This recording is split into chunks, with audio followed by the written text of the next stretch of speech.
6월 10일 화요일입니다. 한 주간의 삶 속에서 다시 말씀 앞에 마음을 세우는 이 시간이 얼마나 귀한지 모릅니다. 오늘도 말씀 충만하시기를 축복합니다. 함께 묵상할 말씀은요, 민수기 35장 22절에서 34절입니다. 악의가 없이 우연히 사람을 밀치거나 기회를 엿봄이 없이 무엇을 던지거나 보지 못하고 사람을 죽일 만한 돌을 던져서 죽였을 때는 이는 악의도 없고 헤아려 한 것도 아닌즉 회중의 친자와 피를 보복하는 자 간에 이 규례대로 판결하여 피를 보복하는 자의 손에서 살인자를 건져내어 그가 피하였던 도피성으로 돌려보낼 것이요 그는 거룩한 기름 부음을 받은 대제사장이 죽기까지 거기 거주할 것이니라. 그러나 살인자가 어느 때든지 그 피하였던 도피성 지경 밖에 나가면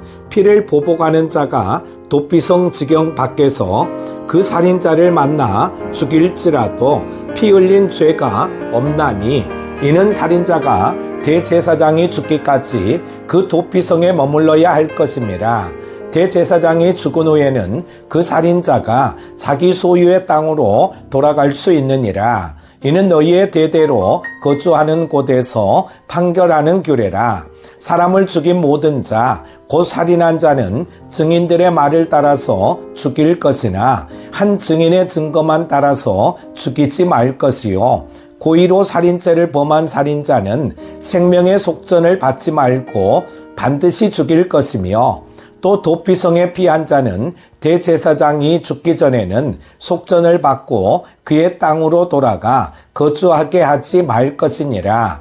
너희는 너희가 거주하는 땅을 더럽히지 말라. 피는 땅을 더럽히나니 피 흘림을 받은 땅은 그 피를 흘리게 한 자의 피가 아니면 속함을 받을 수 없느니라. 너희는 너희가 거주하는 땅, 곧 내가 거주하는 땅을 더럽히지 말라. 나 여호와는 이스라엘 자손 중에 있음이니라. 아멘. 사랑하는 큐티 가족 여러분, 오늘 우리가 함께 묵상할 본문은 살인자에 대한 도피성과 판결의 규례입니다. 고의로 살인한 자는 반드시 죽어야 하지만 오늘 본문에서는 악의 없이 우연히 사람을 죽인 자에 대한 규례를 다루고 있습니다.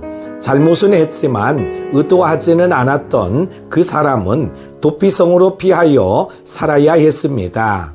이 말씀은 단지 고대 이스라엘 사회의 형법을 말하는 데 그치지 않고 그리스도 안에서 죄사함을 입은 우리의 영적 실상을 보여주는 은혜의 그림자이기도 합니다.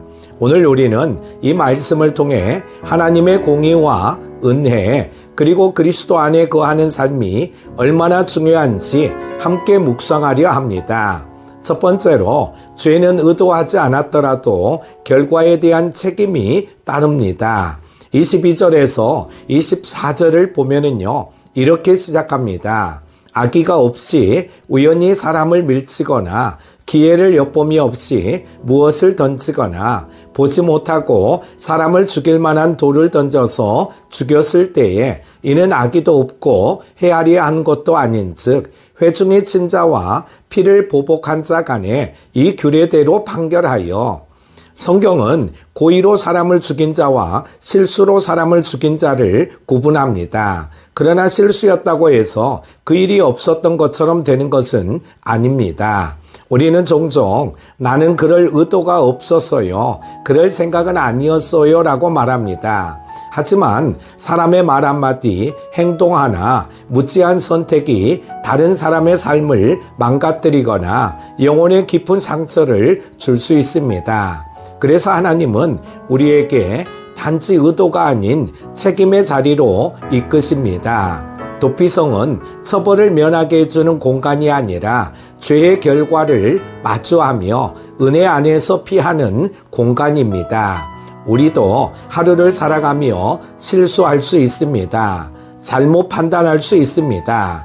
그러나 그럴 때마다 말씀 앞에 나와 내 삶을 점검하고 상처 입은 이가 있다면 용서를 구하고 회개하며 은혜의 자리로 돌아와야 합니다.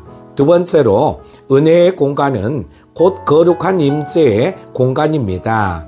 피를 보복하는 자의 손에서 살인자를 건져내어 그가 피하였던 도피성으로 돌려보낼 것이요. 그는 거룩한 기름 부음을 받은 대제사장이 죽기까지 거기 거주할 것이니라. 본문은 도피성으로 돌아간 자가 대제사장이 죽기까지 그곳에 머물러야 한다고 말합니다. 그리고 그 기름 부음 받은 대제사장이 죽은 후에야 비로소 그 살인자는 자기 땅으로 돌아갈 수 있습니다. 도피성은 단순한 피난처가 아닙니다. 거룩한 기름 부음이 있는 하나님의 다스림 아래 있는 곳입니다. 도피성은 곧 그리스도 안에 거하는 삶을 상징합니다. 오늘날 우리는 그리스도의 십자가 안에 도피한 자들입니다. 죄에서 피하여 은혜로 구원받았지만 그리스도 안에 거할 때에만 보호받고 살아갈 수 있습니다.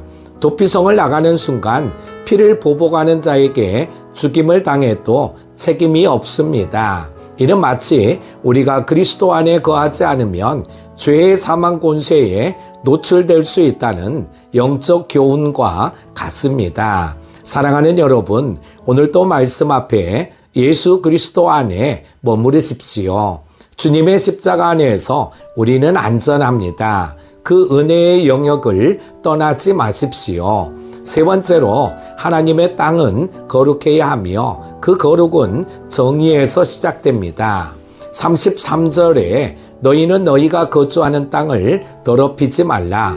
피는 땅을 더럽히나니 피 흘림을 받은 땅은 그 피를 흘리게 한 자의 피가 아니면 속함을 받을 수 없느니라. 하나님은 이스라엘에게 그들이 살고 있는 땅을 거룩하게 하라고 명령하십니다. 왜냐하면 그분이 그 땅에 거하시기 때문입니다. 34절에 너희는 너희가 거주하는 땅, 곧 내가 거주하는 땅을 더럽히지 말라. 나 여호와는 이스라엘 자손 중에 있음이니라. 사랑하는 여러분, 우리가 사는 곳이 하나님의 임재가 있는 곳이라면 그곳은 반드시 공의가 있어야 하고 정의가 세워져야 합니다.